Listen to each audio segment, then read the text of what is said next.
Frogman Friday. Yeah, boy. What's up, everyone? Welcome to Frogman Friday. I'm Ryan Birdman Parrott. Today, our badass guest is Zack Garner. He served 10 and a half years as a Green Beret before exiting service as a Sergeant First Class. He has done a host of things after service to include triathlons, working with multiple charitable causes, and joining the 7X World Trip to combat veteran suicide. You can follow Zack on social media, handles to follow the show, and I encourage you to give him a follow as he's as loyal a servant to America as any. Brother, welcome to the show. Thanks for having me. Yeah, man, it's good to see you. As always, every time I see you, I light up. You're just full of positivity, and like we did, better looking too. This is true, but you said it, not me. Every time, for those who follow the 7X project, every time I'd see Zack, anytime during the day in any continent, country, he was just like, thank you. He was just more than grateful, just a super cool, rad dude, carries no ego, and you're just a cool dude, man. So without further ado, I wanted this one to be an open forum. I want you to share with people what you've been doing post-service, what really is in your heart these days, what you're trying to achieve, what your goals are. So just you take it away, man. Whew. This might be a long one. Bring it. Well, so what's in my heart, man? It's been an interesting ride the last, how long I've been out? 8 years now. And yeah, I wouldn't change a thing about it, but there's been a lot of lessons learned along the way. And I've realized over time that I'm not the only one that's going through the shit that I'm going through. That there's a lot of people from our community and even outside our community that are facing similar struggles or just similar crossroads in life. And so I've really kind of defined my purpose in letting people, sharing my experience, and hopefully helping them not make the same mistakes that I've made, not go down some of the paths that I've gone down. And it's really been probably the most fulfilling thing that I've done in my life. Pretty impressive, man. I mean, I know that your background, I'm not going to share it. I want you to talk a little bit about getting out, what you've gone through, and how it's led you to this place, just to give people a taste. I know that you've been on 1,000 podcasts before, but you might have some new viewers here. So give a little bit of that. So yeah, as you stated, I did 10 and a half years in the Army, finishing out as a Green Beret in 7th Special Forces Group. And I got out, and to be completely honest, I didn't really have a clearly defined purpose when I got out, which led to its own struggles. Let's back up a little bit. I got out due to a med board. So had multiple TBIs throughout my career, but one in 2013 led to me developing epilepsy, and was working on the direct action side of the house with 7th Group at the time, and they don't really want you running and gunning in a house if you're going to have a seizure. So yeah, they gave me the option to move to a desk, which sounded like hell, or take a med board and get out. So I decided it's time to close that chapter, and anybody with some sense would probably start developing a plan for what that looks like. I did not, because instead I didn't really want to admit that part of my life was over. I didn't want to accept it. So I got out and realized pretty quickly that the VA doesn't really handle healthcare the best ways with us. So I was on a like 7 different pharmaceutical meds at the time. All 6 of them, one of them was for my seizures. The other 6 were to counter the side effects of that seizure med. And that was an acceptable protocol for the VA. But I wasn't really happy with that. And a doctor somewhere along the way, it was up in Minnesota, reached out and said, hey, you would have a life-changing experience on some cannabis products, even non-psychoactive CBD products that, have the terpenes that are used to treat epilepsy. You should really look into that. So this was 2015, and cannabis still was pretty heavily stigmatized in our community. And so I did some research and I finally decided to start looking into it and decide to try it. What do I have to lose? I would rather, I was at the point in my life where I would rather have seizures than continue to take those meds, because the seizure meds just drove me crazy, made me super irritable, angry. I was either going to kill somebody or kill myself if I'd stayed on them. So I told the doctors I'd rather have seizures than feel this way. So when somebody said, hey, look into CBD, that sounded like a better option. So I was like, what do I have to lose? About 6 weeks later, I slowly started tapering off my seizure meds and started to use the CBD products, and was okay if I had a seizure. You don't know unless you try, but I didn't have any more seizures. So I was like, man, somebody needs to start talking about this. So I defined a new purpose for myself. I decided I wanted to ride a bicycle across the country, starting up at First Group in Washington, ending at 7th Group in Florida, passing through every active duty SF base along the way. And that led to a job coaching endurance athletes afterwards. A lot of my endurance athletes were triathletes. I wasn't a triathlete, so I started doing triathlons to understand psychologically where their head is at so that I could provide a better product for them. And 2016, I was doing a half Ironman and got hit by a car. So here we are again, because I was like, can I cuss on here? Yeah. Oh, yeah. Send it. I was like, man, fuck bikes, fuck riding bikes on the road. Yeah, we're gonna transition. And so again, no purpose. Kind of went through some depression again. Went back to my comfort zone and started contracting. Once I rehabbed, I got better, so I had some major trauma to my right hip, fractured my L5 and fractured my skull. So rehabbed through all that. So another bad TBI, but was able to get back on my feet. Started applying for some contract positions overseas.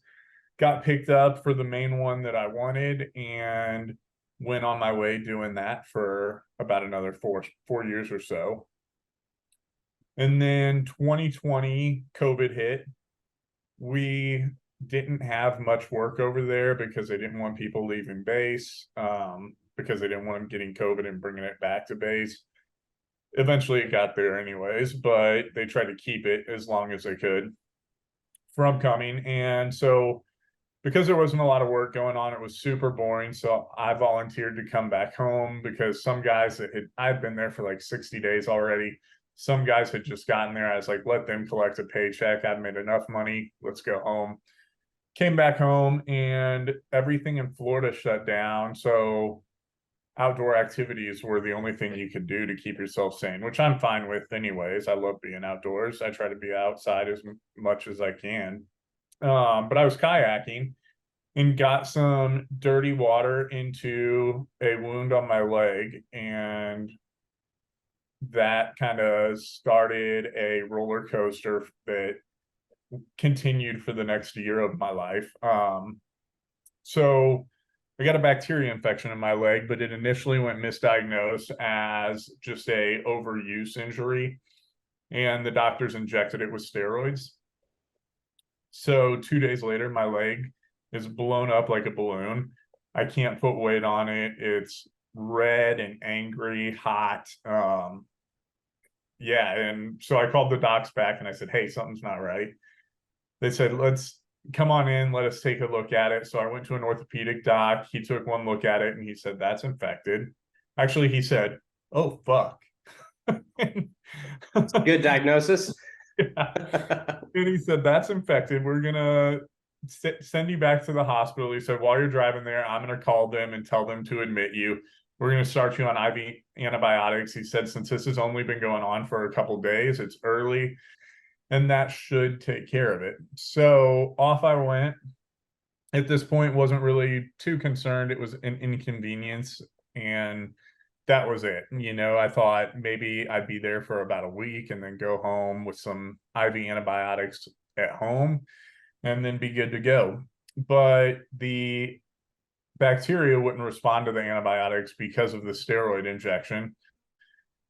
So they ended up, after about 4 days, it was still continuing to spread. It started in my knee. It was now basically from my hip to my ankle, my entire left leg.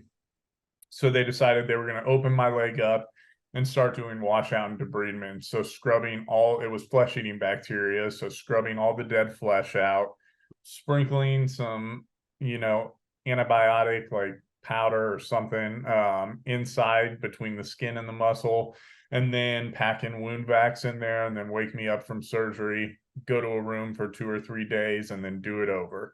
And we did that for probably 2 to 3 months, every 3 to 4 days. And then it still wasn't clearing up, and it crossed into my bloodstream. And so then it started getting into my bones and was eating my pelvis up. And then it got into my heart, and it was in my aortic valve. So they lifelined me up to Boston. And yeah, I had the best trauma team in the world up there. They had told me, if anybody can keep you alive, it's these doctors. It's all the best doctors in the US that I needed, essentially, on one team. And so I got up to Boston. They actually were able to get it under control. They also found out that due to the copious amounts of antibiotics that I was on, I had developed a type of pneumonia. So they had to suck all this fluid out of my lungs. I was in the ICU for a little bit, and then I got moved out of the ICU back to a regular floor. Then at this point, things were starting to look up. So they were just kind of keeping me in there to monitor me, make sure the infection was actually gone. And then one night I had a clean out surgery on my ankle. And the next morning I woke up and I got out of bed and grabbed my crutches to go to the bathroom. And when I stood up, all of a sudden the lights went out. I went blind. And then the left side of my body went completely numb. And I was like, what the hell's going on? Started to panic a little bit, felt around on the bed for the buzzer, buzzed the nurse. She comes in. I was like, I don't know what just happened. I can't see anything, and I can't feel the left side of my body. So they took me downstairs, did an MRI, and realized that in the last 24 hours, I had had 2 strokes. So they put me back in the ICU. That night I had a seizure that lasted almost to the threshold of where they were concerned that I would, if I woke up from it, that I would be permanently brain damaged. And yeah, luckily, I've not been very smart for the majority of my life, so they can't tell if it actually did do any brain damage. No. I was waiting for that one to come. I'm like, well, I didn't know you previous to the incident, so I can't really tell myself right now. I'm gonna just go with it. No, yeah, I ended up having pretty much a full recovery. Still, sometimes I'll still have some speech issues, but eyesight came back, full use of my left side and everything.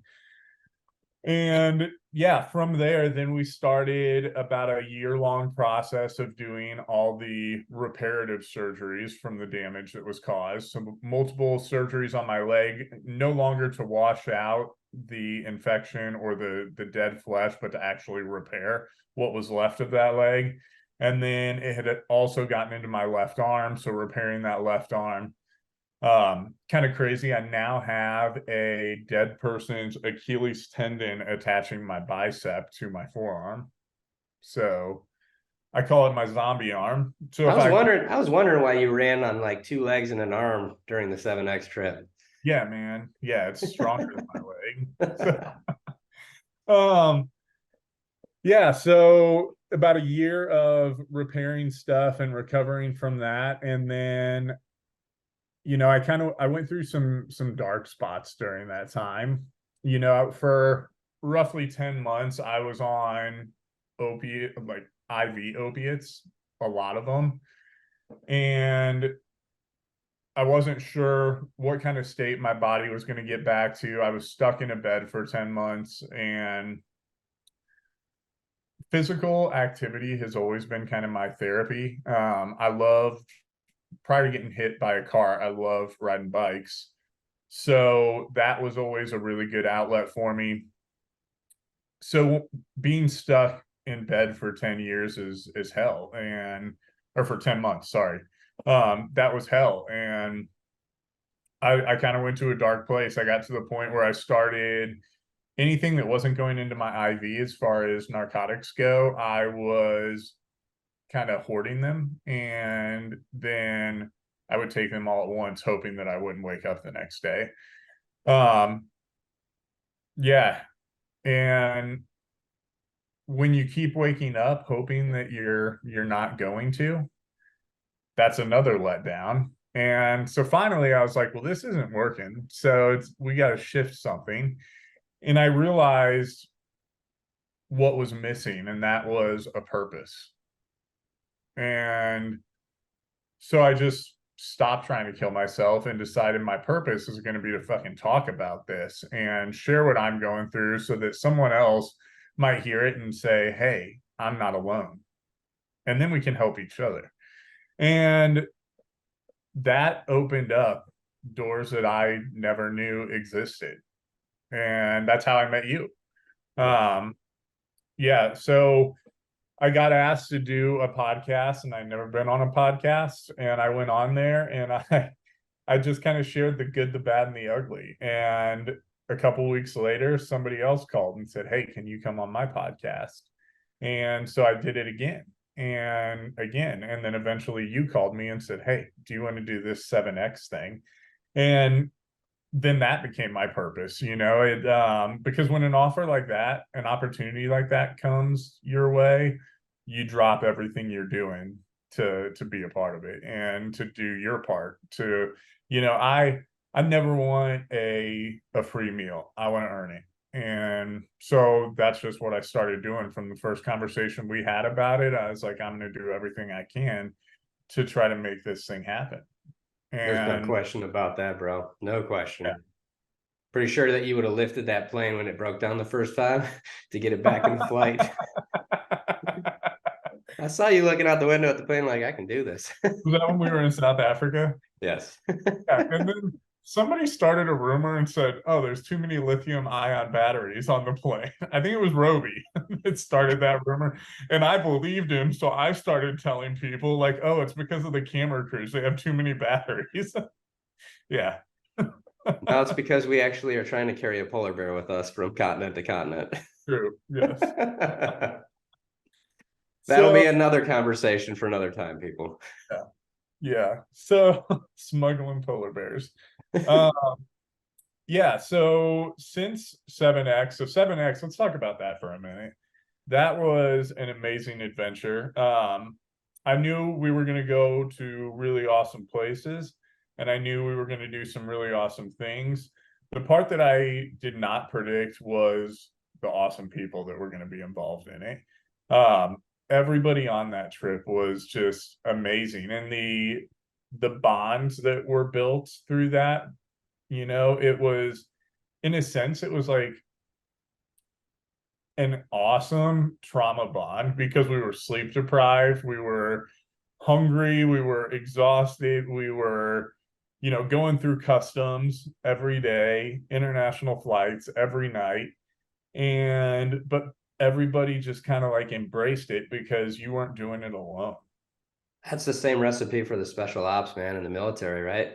Yeah. In the chaotic times when you're sleep deprived and you're, nutrition deficient, and you're like, there's chaos everywhere, and you just bond together. That was the shock for me too, man, because I knew most of the people going, and I knew that everybody had that's the thing. It's like, you have to have a good attitude to go. And so I thought that there was going to be some bonding, but I remember going, when we got to Cape Town, I got up into my room, hotel, I was like tired. We had another disaster happen before. I come back down. I was an hour later. I come back down to grab a water, and I see everybody sitting in that common area near the bar. And I'm just talking, base jumpers mixed in with, highly successful business leaders. I mean, just if you looked at this picture, you'd be like, somebody painted this, because you'd never have these groups of people all together. And then not only all together, but just like, tell me about base jumping, tell me about business, tell me about why. It's just, Yeah. it was so cool to see that. I'm like, how come I wasn't invited? Damn it.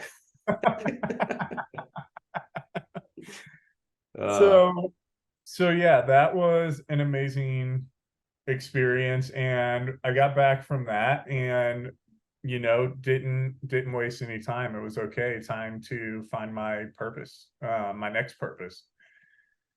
And so I didn't sit stagnant for too long. I decided, you know what, this fucking bicycle accident is not going to control me. I used to love riding bicycles, and I'm going to get back on the bike. So I signed up for 2 gravel races and started training for those. So that took up a good portion of this year, was training, and I was still kind of rehabbing some recent surgeries when we were on 7X. And so that's continued, and now I think I'm as good as far as a recovery standpoint goes. I'm as good as I'm going to get. I'm obviously still out there trying to get stronger, trying to get faster, everything like that. But I mean, everything's working right now, so no complaints. But it was just a matter of overcoming the anxiety that I would get being on a bike, especially if I was riding somewhere where cars were. And so the way I did that was, I still don't ride where cars are. I do. I've been doing a lot of mountain biking and a lot of gravel racing. Occasionally on the gravel roads, you'll have some cars, but I mean, they're not traveling fast. They see me. They're courteous. They're not zooming by at 60 miles an hour with their, hitting me with their rear view mirror. I can't believe how many people get nailed by cars every year. Yeah. It's so sad. It's just it's avoidable. It's completely avoidable. Mm-hmm. Cars don't think today that pedestrians still have the right of way. See somebody on the bicycle, you go around them. You don't speed up and try to. Anyway, enough said on that. It's nuts. So yeah, I got back on the bike, and I actually did better than I expected to do. And so now I have set a new goal for myself, and that's to ride the Continental Divide mountain bike route from Jasper, Canada, to Antelope Wells, New Mexico, which is so from the Canadian border to the Mexican border along the Continental Divide the whole way. And there is a mountain bike route that travels that the whole US. So I'm pretty stoked about it. It's 2,700 miles. It's over 200,000 feet of elevation gain. Ooh. And yeah, so 2024 is going to consist of primarily training for that, sharing what that process looks like, talking about my struggles and how I've gotten past those. Everything, it seems like every part of my story is kind of based around the theme of resilience. And which is interesting, because when somebody first told me, Zach, you're the most resilient person I've ever met, I had no clue what that meant. And I had to Google it, and I looked, and then I just started to think, well, what contributed to that?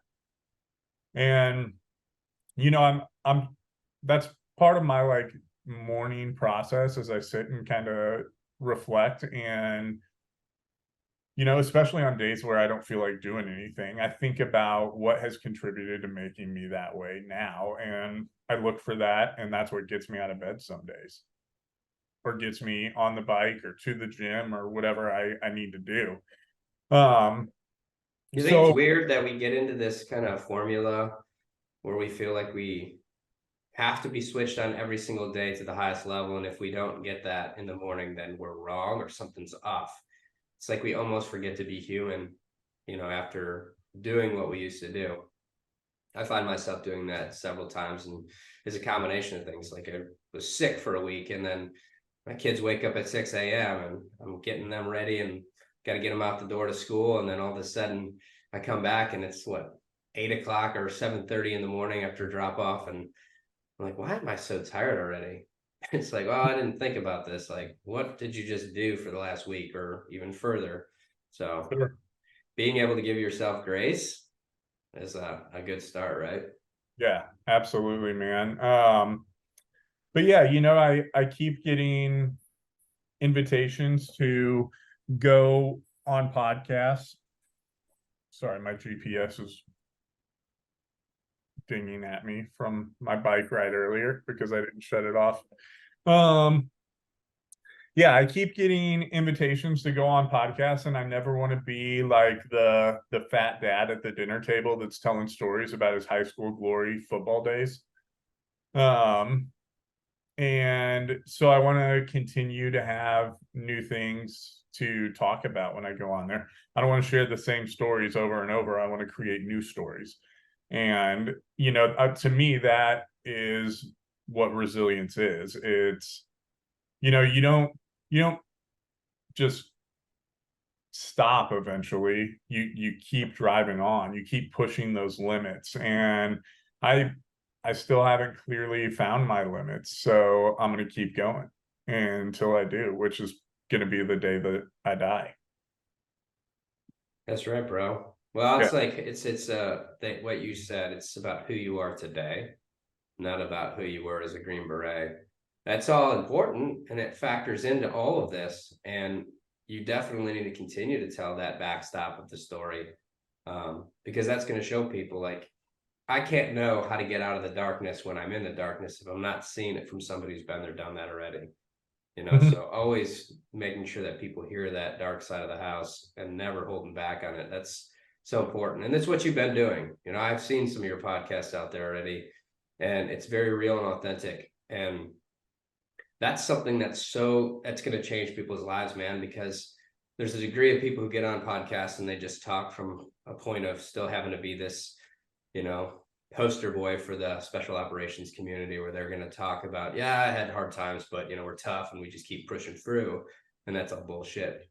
And the people who can actually just get rid of that pride and just say, hey man, I broke, I completely fell apart, these are the things that I did, and this little by little bite-sized steps along with all these people helped me get to this point where now I'm in the spot to help you where you need to go.